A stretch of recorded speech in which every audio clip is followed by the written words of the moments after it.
Hello students, आज हम लोग पढ़ने जा रहे हैं समरूप विद्युत क्षेत्र में विद्युत द्विध्रुव को घुमाने में संपन्न कार्य एवं द्विध्रुव की स्थितिज ऊर्जा।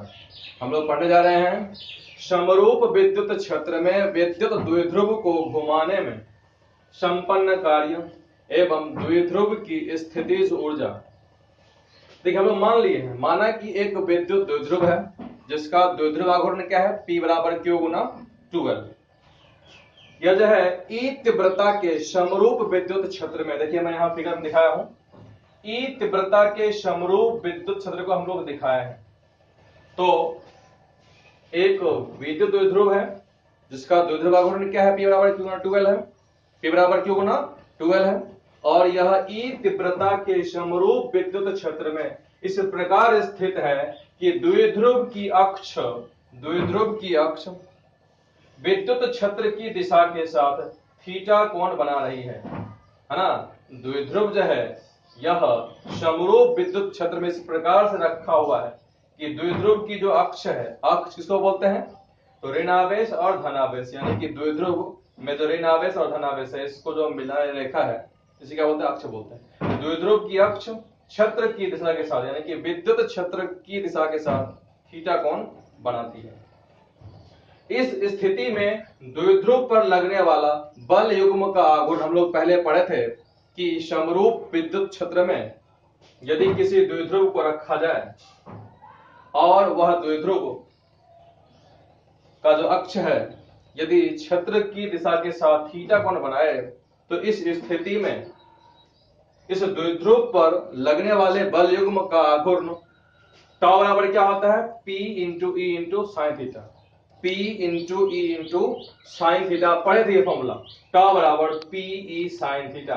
ये क्या है, तो इस स्थिति में द्विध्रुव पर लगने वाला बल युग्म का आघूर्ण क्या है, टाउ बराबर P ई साइन थीटा। अब द्विध्रुव को इस स्थिति से, यानी कि जिस स्थिति में अभी रखा हुआ है, द्विध्रुव को इस स्थिति से अनंत सूक्ष्म कोण d थीटा घुमा दिया जाए, द्विध्रुव को इस स्थिति से यदि अनंत सूक्ष्म कोण d थीटा घुमा दिया जाए तो घुमाने में कृत कार्य कितना कार्य होगा, तो हम लिखे हैं dw बराबर टाउ इंटू डी थीटा। जैसे आप पढ़े हो किसी वस्तु पर जब आप फोर्स F लगाते हो, विस्थापन यदि कुछ उसमें होता है, आप कैसे लिखते हैं कार्य को, फोर्स डॉट डिस्प्लेसमेंट। इसी प्रकार से यहाँ पे क्या है, इसको हम एंगुलर डिस्प्लेसमेंट दिए हैं, डी थीटा से इसको हम लोग रोटेट कर दिए हैं, तब कितना कार्य होगा, क्या लिखेंगे, टॉ इंटू डी थीटा। टॉ क्या है, टॉर्क है, टॉर्क इंटू डी थीटा। और आप पढ़े हो टॉ बराबर क्या होता है, P into E into sine theta. तो टॉ के जगह पर क्या लिख दिया हम लोग, P E sine theta into क्या है, डी थीटा। समझ गए आप लोग। मैं क्या लिखा हूं, माना कि एक विद्युत द्विध्रुव जिसका द्विध्रुव आघूर्ण P बराबर Q गुना 12 है, E तीव्रता के समरूप विद्युत क्षेत्र में इस प्रकार स्थित है कि द्विध्रुव की अक्ष विद्युत क्षेत्र की दिशा के साथ थीटा कोण बनाती है, और इस स्थिति में द्विध्रुव पर लगने वाला बल युग्म का आघूर्ण टाउ बराबर, हम लोग पहले ही पढ़े हुए हैं, टाउ क्या होता है, टाउ बराबर P E साइन थीटा। अब कहता है कि द्विध्रुव को इस स्थिति से अनंत सूक्ष्म कोण d थीटा यदि घुमा दिया जाए तो कितना कार्य करना पड़ेगा। जब अनंत सूक्ष्म कोण d थीटा घुमाएंगे आप तो बहुत छोटा कार्य करना पड़ेगा, और बहुत छोटे कार्य कैसे लिखते हैं हम लोग, डी डब्ल्यू लिखते हैं, डी डब्ल्यू बराबर टॉ इंटू डी थीटा, और टॉ का मान रख दिया हम लोग क्या, पी ई साइन थीटा, तो P E sine theta into D theta. अब इसको नोट कीजिए।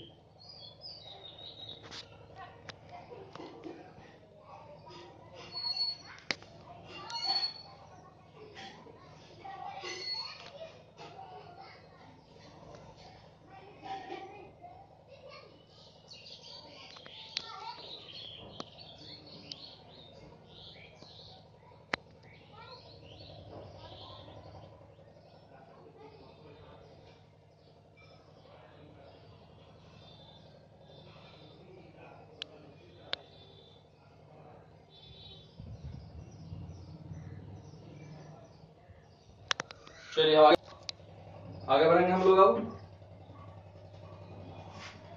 अब तो लिखिए आप लोग, अभी हम क्या कर रहे हैं, अभी हम लोग ई तीव्रता के समरूप विद्युत क्षेत्र में द्विध्रुव को घुमाने में किया गया कार्य निकाल रहे हैं। अतः द्विध्रुव को स्थिति θ1 से स्थिति θ2 तक घुमाने में कृत कार्य क्या होगा? W बराबर क्या होगा? इंटीग्रल dW, है ना। और इसकी वैल्यू कितनी हम लोग निकाले हैं? PE sin theta d theta, रखिए मान dW का PE sin theta d theta. और लिमिट कहां से कहां है? θ1 से θ2। आप कहां से कहां घुमाए हैं? θ1 से θ2 तक। लोअर लिमिट क्या होगा? θ1, अपर लिमिट क्या हो गया? θ2। इसी को लोग सॉल्व कर लेंगे। अब देखिए इसमें लिखा हुआ है PE sin theta d theta. P क्या है? P द्विध्रुव आघूर्ण है और P बराबर क्या होता है? Q गुना 12। तो P तो कांस्टेंट है और E भी कांस्टेंट है, क्योंकि E क्या है? ये समरूप विद्युत क्षेत्र की तीव्रता है। क्योंकि आपका विद्युत क्षेत्र क्या है? समरूप है ना। इसीलिए हम लोग इस E को बाहर लेंगे, P को भी बाहर लेंगे, क्योंकि दोनों क्या है? कांस्टेंट। चूंकि P और E दोनों कांस्टेंट है, इसीलिए इसको हम लोग इंटीग्रल से बाहर ले लेंगे। तो P into E integral sine theta D theta, कहां से कहां तक? θ1 से θ2 तक। अब आप बताइए कि साइन थीटा का इंटीग्रेशन क्या होता है? साइन थीटा का इंटीग्रेशन होता है माइनस कॉस थीटा। देखिए आपको मालूम होगा कि साइन का डिफरेंशिएशन क्या होता है? कॉस थीटा, लेकिन साइन का इंटीग्रेशन क्या होता है? Minus cos theta. PE इसका इंटीग्रेशन क्या हो गया? Minus cos theta. लिमिट कहां से कहां तक? θ1 से θ2 तक। पहले हम लोग अपर लिमिट को रखते हैं, फिर माइनस का साइन लगाते हैं और फिर लोअर लिमिट रखते हैं। ये हो गया आपका PE माइनस कॉस थीटा का क्या आएगा? θ2, फिर देंगे माइनस साइन और फिर इसको लिखेंगे माइनस कॉस θ1। ये क्या आ गया आपका? PE माइनस गुना माइनस प्लस, तो PE cos θ1 माइनस cos θ2, यानी कि आपका W बराबर क्या आ गया? PE cos θ1 minus cos θ2। चलिए इसको आप लोग कॉपी कर लीजिए।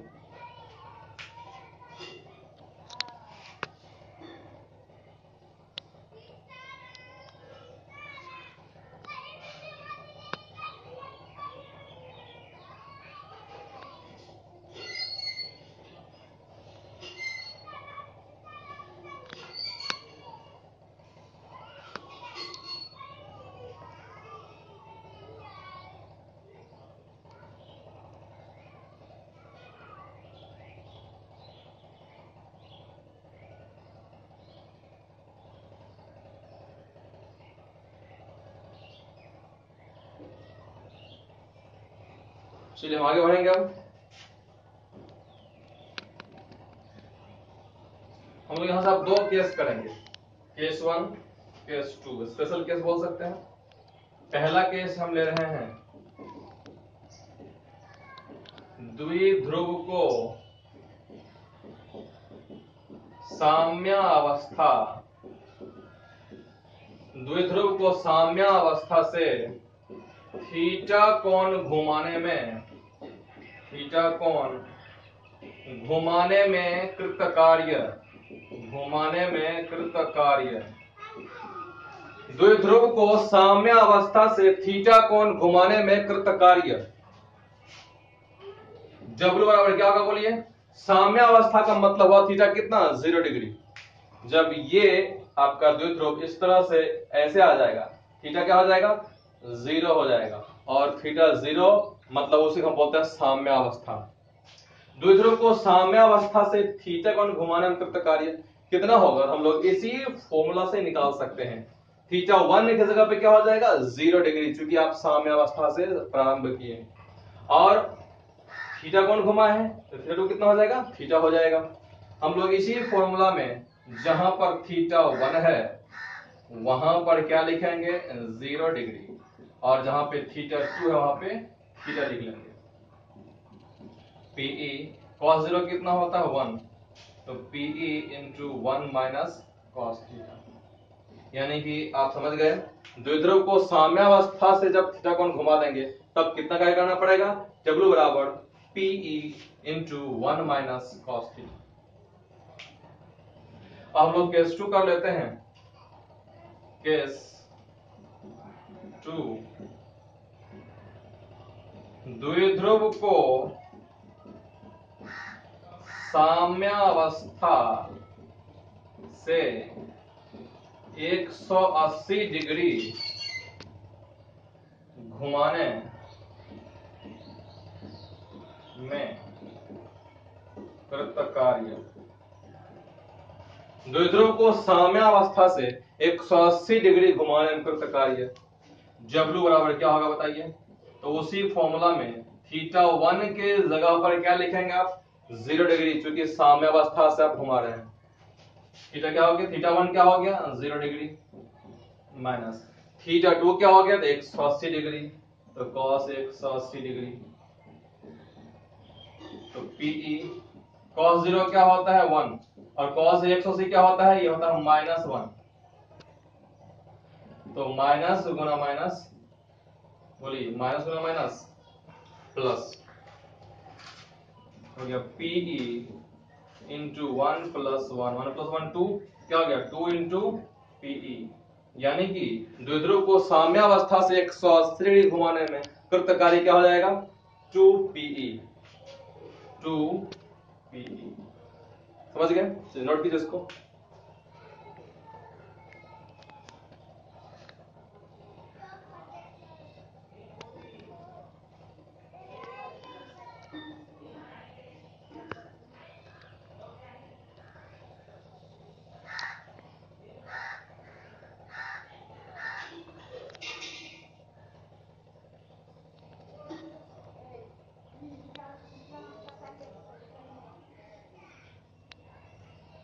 चलिए अब हम देखते हैं द्विध्रुव की स्थितिज ऊर्जा। अब हम देखेंगे द्विध्रुव की स्थितिज ऊर्जा। विद्युत क्षेत्र में द्विध्रुव की स्थितिज ऊर्जा उस कार्य के बराबर होती है जो कि द्विध्रुव को अनंत से विद्युत क्षेत्र के भीतर लाने में करना पड़ता है। कहने का मतलब द्विध्रुव की स्थितिज ऊर्जा इसको बोलेंगे हम लोग, तो विद्युत क्षेत्र में द्विध्रुव की स्थितिज ऊर्जा उस कार्य के बराबर होती है जो कि द्विध्रुव को अनंत से विद्युत क्षेत्र के भीतर लाने में करना पड़ता है। अब देखिए हम यहाँ पे समरूप विद्युत क्षेत्र को दिखाए हैं। अब यदि अनंत पर कोई द्विध्रुव है और उस द्विध्रुव को अनंत से विद्युत क्षेत्र के भीतर लाने में जो भी कार्य करना पड़ेगा उसी को हम क्या बोलेंगे द्विध्रुव की स्थितिज ऊर्जा हम बोलेंगे। अब है कि सर द्विध्रुव को हम कैसे लाएंगे, तो माने कि एक द्विध्रुव को अनंत से ई तीव्रता के समरूप विद्युत क्षेत्र में इस प्रकार लाया जाता है कि द्विध्रुव की अक्ष हमेशा विद्युत क्षेत्र की दिशा के लंबवत रहती है। कहने का मतलब हम विद्युत द्विध्रुव को इस तरह से लाएंगे क्षेत्र के भीतर ताकि द्विध्रुव की जो अक्ष है वो हमेशा क्षेत्र की दिशा के क्या हो लंबवत हो। यानी कि हम लोग ऐसा कुछ मान लीजिए कि ये द्विध्रुव है और यहाँ पे आपका प्लस क्यू है और यहाँ आपका माइनस क्यू है, इसको हमेशा हम लोग कैसे लाएंगे इस तरह से हम लोग लाएंगे, इस तरह से लाएंगे ताकि हमेशा क्या रहे विद्युत क्षेत्र की दिशा के लंबवत द्विध्रुव का अक्ष हो। द्विध्रुव का जो अक्ष है ये विद्युत क्षेत्र की दिशा के लंबवत हो, इस तरह से हम लोग ला रहे हैं। अब जरा सोचिए कि जब हम द्विध्रुव को अनंत से क्षेत्र के भीतर लाएंगे तो क्या होगा। जरा देखिएगा आप लोग, यहाँ क्या है प्लस क्यू आवेश और यहाँ क्या है माइनस क्यू आवेश। आपको मालूम है कि विद्युत क्षेत्र में यदि कोई धनावेश स्थित रहता है तो उस पर लगने वाले बल की दिशा क्षेत्र की दिशा में होती है और माइनस क्यू आवेश पर लगने वाले बल की दिशा क्या होती है क्षेत्र के विपरीत होती है। तो जब इसको आप लाएंगे इस तरह से तो प्लस क्यू आवेश जो है इस पर एक बल छत्र की दिशा में लगेगा और आप ऐसे ला रहे हो, बल ऐसे लग रहा है, आप ऐसे ला रहे हो, तो क्या करना होगा आपको? प्लस क्यू को लाने में मैं क्या हूं? एक्सटर्नल एजेंट हूं, मैं बाह्य करता हूं, मुझे कार्य करना पड़ेगा, यानी कि मुझे प्लस क्यू पर कार्य करना पड़ेगा, यानी कि बाह्यकर्ता को, एक्सटर्नल एजेंट को कार्य करना पड़ेगा और हम यानी कि बाह्यकर्ता इस प्लस क्यू पर कार्य करके छत्र के भीतर इसको लाएंगे। जबकि इसका जो माइनस क्यू आवेश है, इस माइनस क्यू आवेश पर जो बल लग रहा है उसकी दिशा क्या है? इधर, यानी कि छत्र के विपरीत है, छत्र के विपरीत है और आप इसको ऐसे ला रहे हो। तो माइनस क्यू आवेश पर मुझे कोई कार्य नहीं करना पड़ेगा। माइनस क्यू जब ये आएगा अनंत छत्र के भीतर तो मुझे माइनस क्यू पर कोई कार्य नहीं करना पड़ेगा, बल्कि माइनस क्यू खुद कार्य कर लेगा। माइनस क्यू स्वयं कार्य करके अनंत से छत्र के भीतर आ जाएगा। कहने का मतलब यह हुआ कि प्लस क्यू आवेश पर बाह्यकर्ता द्वारा कृत कार्य प्लस डब्ल्यू। प्लस क्यू आवेश पर बाह्यकर्ता द्वारा कृत कार्य क्या होगा? Plus W. और माइनस क्यू आवेश द्वारा कृत कार्य माइनस डब्ल्यू। बाह्यकर्ता प्लस क्यू आवेश पर कार्य किया है, इसको मैंने प्लस डब्ल्यू कहा है। और माइनस क्यू आवेश द्वारा कृत कार्य यानी कि माइनस क्यू आवेश स्वयं कार्य किया है। अनंत से छत्र के भीतर आने में माइनस क्यू आवेश खुद ब खुद कार्य किया है, उसको मैंने माइनस डब्ल्यू कहा है। लेकिन प्लस क्यू आवेश पर मुझे कार्य करना पड़ा है, मैंने प्लस क्यू आवेश पर कार्य किया है, इसलिए लिखा प्लस डब्ल्यू। अब ध्यान दीजिएगा, इसको हम कैसे ला रहे हैं? तो अनंत से छत्र के भीतर हम कैसे ला रहे हैं? इस तरह से ला रहे हैं ताकि द्विध्रुव का जो अक्ष है वो छत्र की दिशा के क्या हो? लंबवत रहे हमेशा।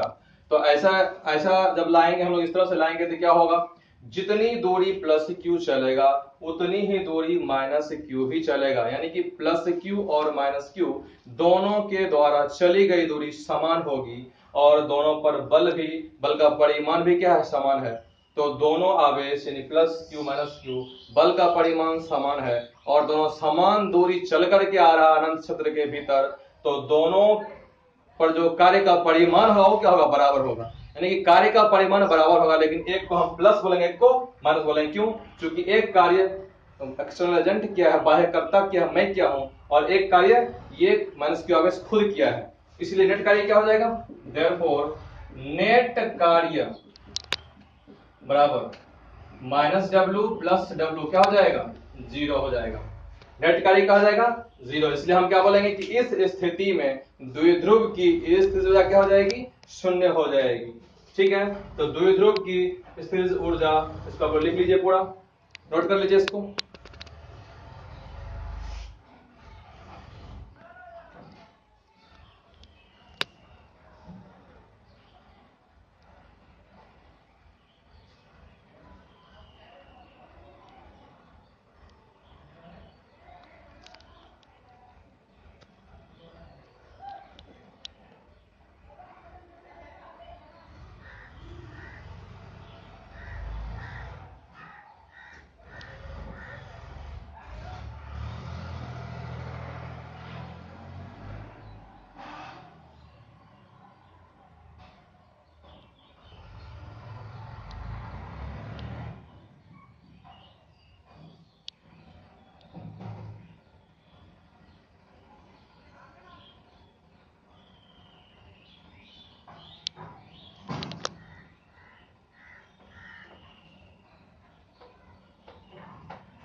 चलिए आगे बढ़ेंगे हम लोग।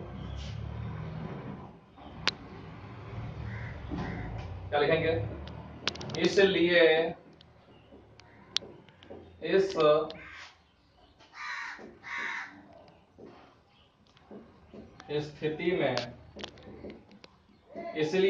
स्थिति में द्विध्रुव की स्थितिज ऊर्जा शून्य होती है। इसलिए इस स्थिति में द्विध्रुव की स्थिति क्या होती है? शून्य होती है।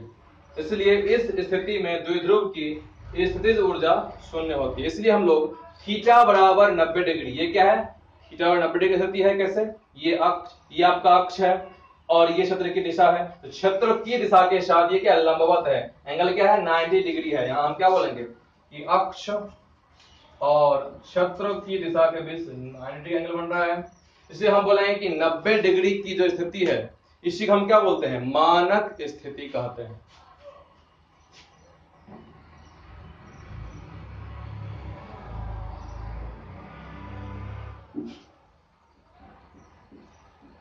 अतः थीटा बराबर 90 डिग्री की स्थिति को भी मानक स्थिति, स्टैंडर्ड पोजीशन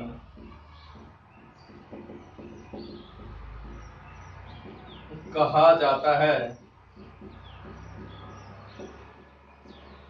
जिसमें द्विध्रुव की स्थितिज ऊर्जा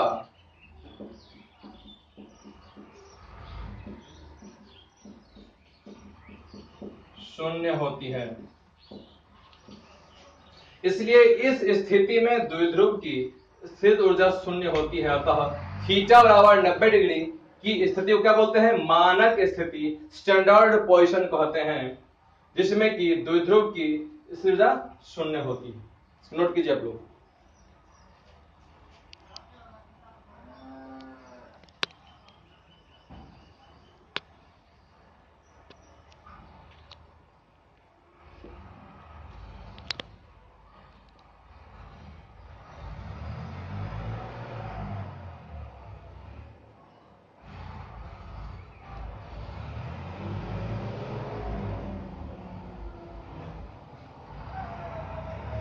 चलिए आगे बढ़ेंगे।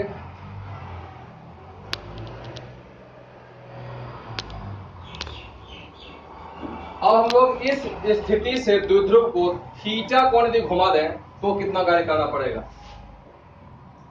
अब यदि इस स्थिति से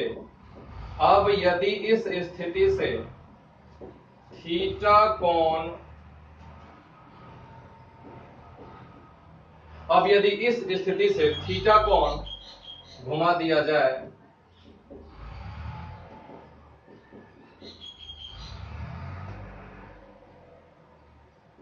तो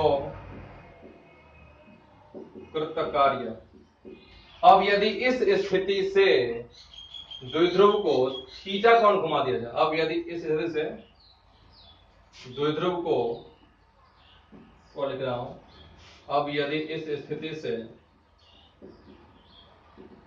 द्विध्रुव को थीटा कोण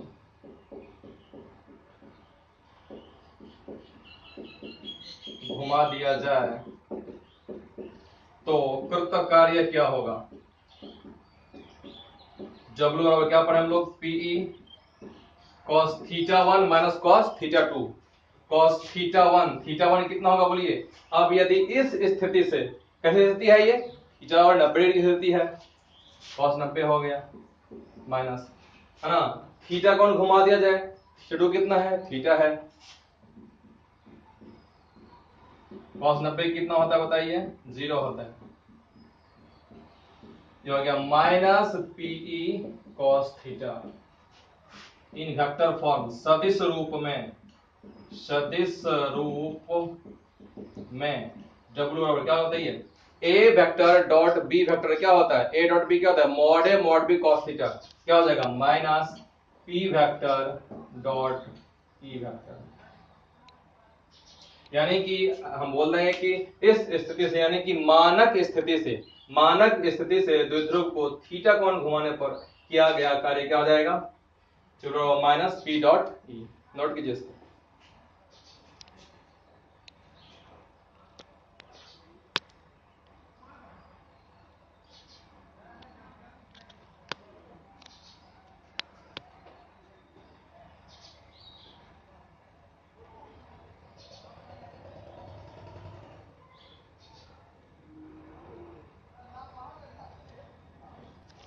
समझ गए आप लोग?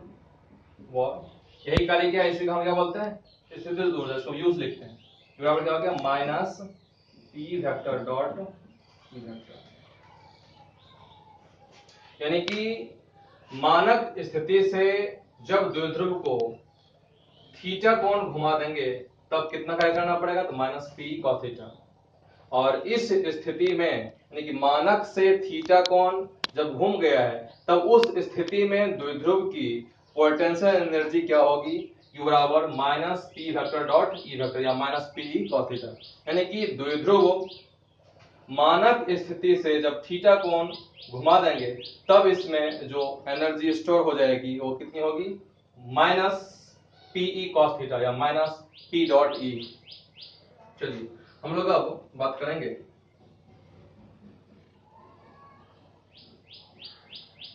इसी, हम लोग केस 1 करेंगे।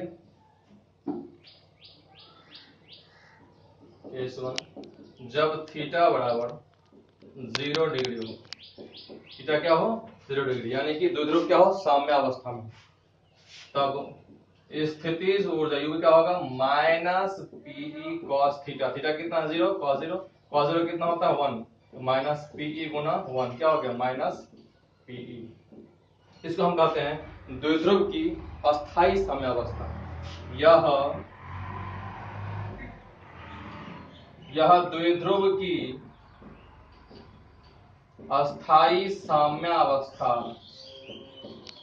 यह द्विध्रुव की अस्थाई साम्यावस्था है। केस 2 करेंगे हम लोग। जब थीटा बराबर 180 डिग्री हो, जब थीटा कितना हो 180 डिग्री हो, तब u बराबर क्या होगा, माइनस पीई कॉस 180 डिग्री।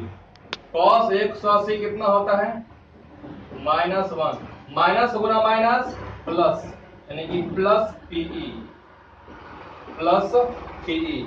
और इसको हम कहते हैं द्विध्रुव की अस्थाई साम्यावस्था। यह द्विध्रुव की अस्थाई साम्यावस्था है।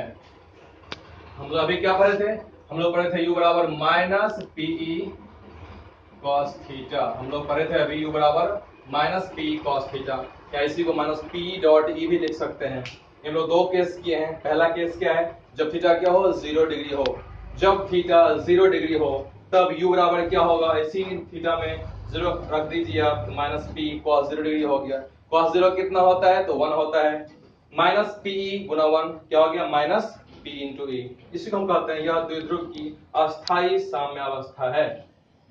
केस 2 जब थीटा क्या हो 180 डिग्री हो, तब u बराबर क्या होगा, minus PE 180 cos 180 degree. Theta का मान क्या है 180, तो कॉस 180 इसका मान कितना होता है माइनस 1, कॉस 180 मान कितना होता है माइनस 1 होता है, माइनस पी इंटू माइनस 1 क्या हो गया, प्लस पी। इसको हम कहते हैं यह द्विध्रुव की अस्थाई साम्यावस्था है। समझ गए? चलिए नोट कीजिए इसको।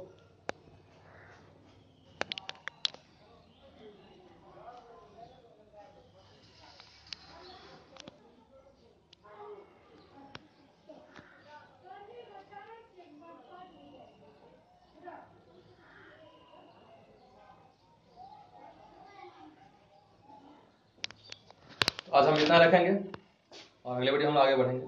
Thank you.